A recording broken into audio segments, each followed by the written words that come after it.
तो दोस्तों, कैसे हैं आप सब लोग। उम्मीद करता हूँ बढ़िया होंगे। आज के इस नए वीडियो में हम बात करने वाले हैं चैप्टर 5 बायोलॉजी, चैप्टर 5 क्लास 12 वंशागत एवं विविधता के सिद्धांत। इस चैप्टर के जितने भी मोस्ट इम्पोर्टेंट MCQ हैं अर्थात मोस्ट इम्पोर्टेंट ऑब्जेक्टिव क्वेश्चन हैं, उन सबकी इसी वीडियो में हम बात करने वाले हैं। तो चलिए शुरुआत करते हैं आज के इस नए वीडियो की। तो हमारा पहला क्वेश्चन क्या है। हमारा पहला क्वेश्चन है स्त्री अर्थात मनुष्य में कौन से गुणसूत्र होते हैं, अर्थात लड़की के लिए कौन सा गुणसूत्र होना चाहिए। तो 44 जो होते हैं वो तो सब में होते हैं, और अगर XY हो जाएगा तो लड़का होगा, और XX मतलब XX होता है ना लड़की के लिए, तो हमारा ए ऑप्शन सही हो जाएगा। A will be the right answer. Next question की बात करते हैं। तो एक संकर का जीनोटाइपिक अनुपात क्या होता है। तो हमेशा याद रखना, एक संकर का जीनोटाइपिक अनुपात क्या होता है। 121, 1:2:1, अर्थात ए ऑप्शन हमारा सही हो जाएगा। नेक्स्ट क्वेश्चन की बात करते हैं। दांत कोशिका अरक्तता प्रदर्शित करता है, तो वो क्या प्रदर्शित करता है। सह प्रभाविता। क्या प्रदर्शित करता है। सह प्रभाविता, अर्थात B will be the right answer. 21वें गुणसूत्र के ट्राइसोमी में कौन सी अनुवांशिक बीमारी होती है। तो कौन सी बीमारी होती है। Turner syndrome. Turner syndrome Turner syndrome होता है, अर्थात डी ऑप्शन हमारा सही हो जाएगा। Down syndrome. डाउन सिंड्रोम 21वें गुणसूत्र के ट्राइसोमी में कौन सी अनुवांशिक बीमारी होती है। तो कौन सा होगा। डाउन सिंड्रोम, अर्थात डी ऑप्शन सही हो जाएगा। मेंडल ने कितने लक्षणों का अध्ययन किया। तो हमेशा याद रखना, मेंडल ने 7 लक्षणों का अध्ययन किया था, अर्थात सी हमारा ऑप्शन सही हो जाएगा। मेंडल ने क्या प्रतिपादित किया था। तो हमेशा याद रखना, अनुवांशिकता का नियम प्रतिपादित किया था, अर्थात उन्होंने क्या दिया था। अनुवांशिकता का नियम दिया था, तो हमारा बी ऑप्शन सही हो जाएगा। और पृथक्करण के सिद्धांत को और क्या कहते हैं। तो पृथक्करण के सिद्धांत को युग्मकों की शुद्धता का नियम भी कहते हैं। तो हमेशा याद रखना, पृथक्करण के सिद्धांत को युग्मकों की शुद्धता का नियम कहते हैं, अर्थात सी ऑप्शन हमारा सही हो जाएगा।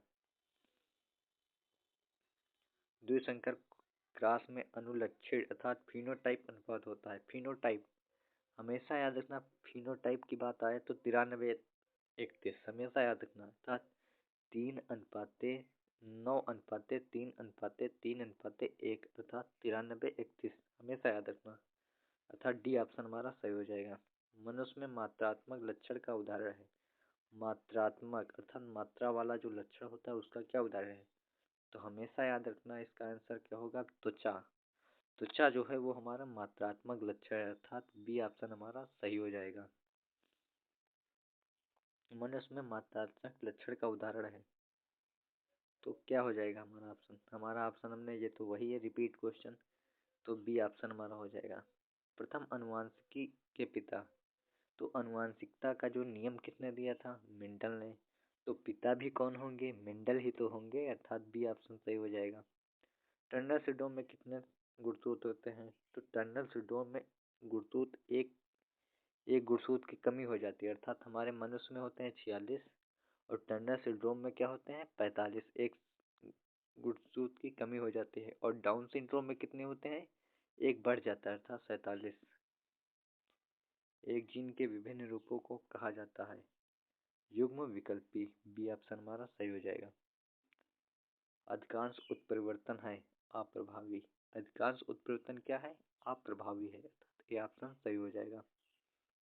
वायु गुणसूत्र पर स्थित जीन्स है। तो वायु गुणसूत्र पर कौन सा जीन स्थित है।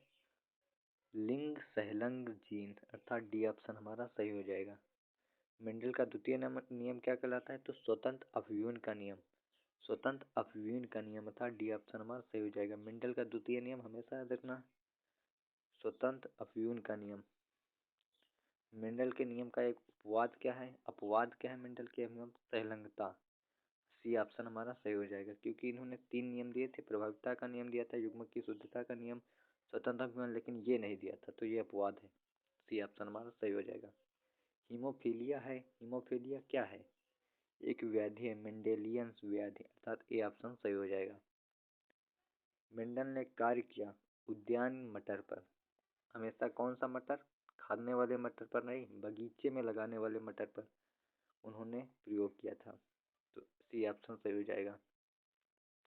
वंशागत का गुणसूत्र सिद्धांत किसने दिया था? वंशागत तो हमेशा याद करना सटन, सटन ने। बी ऑप्शन सही हो जाएगा। अनुवांशिकता के नियम को किसने प्रभावित किया? मेंडल ने, आपको याद ही है। सी ऑप्शन सही हो जाएगा। अनुवांशिक शब्द को किसने दिया? तो बेटसन। हमेशा याद रखना, अनुवांशिकता को जो नियम दिया था वो मेंडल ने दिया था, और अनुवांशिकता का जो शब्द है उसने किसने प्रस्तावित किया, मतलब किसने खोजा? तो बेटसन ने उसकी खोज की थी। एक जीन का एक जोड़ा दूसरे जीन के दूसरे जोड़े के प्रभाव को रोकता है तो उसको हम क्या कहलाते हैं? इपेस्टेटिस। जब एक जीन का जोड़ा दूसरे जीन के जोड़े के प्रभाव को रोकते हैं तो उसको हमेशा बोलेंगे एपीस्टेटिस। डाउन सिंड्रोम में गुणसूत्र की 17 संख्या कितनी होगी? तो इसमें एक बढ़ जाता है तो 46 में एक और जोड़ दो तो कितना होगा? 47। विभिन्नताओं का स्रोत क्या है? समसूत्री, अर्धसूत्री, नियमन, उत्परिवर्तन। तो विभिन्नताओं का उत्परिवर्तन अर्थात परिवर्तन को ही तो बोलेंगे भिन्नता, विभिन्नता। एक क्रास में एक अनुपात 2 का अनुपात क्या है? प्रभाविता का जो नियम है उसका अनुपात है ये। तो ए ऑप्शन हमारा सही हो जाएगा। इनमें से कौन सा एक रक्त समूह सार्वभौमिक रक्त समूह है? तो जब सार्वभौमिक किया जाए तो ए ओ है, और अगर रक्तदाता की बात आ जाए अर्थात जो सार्वभौमिक रक्तदाता का कौन है? ओ। और सार्वभौमिक ग्रही क्या है? A B. पुरुष में गुणसूत्र की संख्या क्या होती है? मनुष्य, अर्थात मनुष्य में एक्स वाई होता है तो एक्स वाई वाला हमारा ऑप्शन अर्थात बी ऑप्शन हमारा सही हो जाएगा। और आप सभी को पीडीएफ आप सभी को टेलीग्राम चैनल पर मिल जाएगी।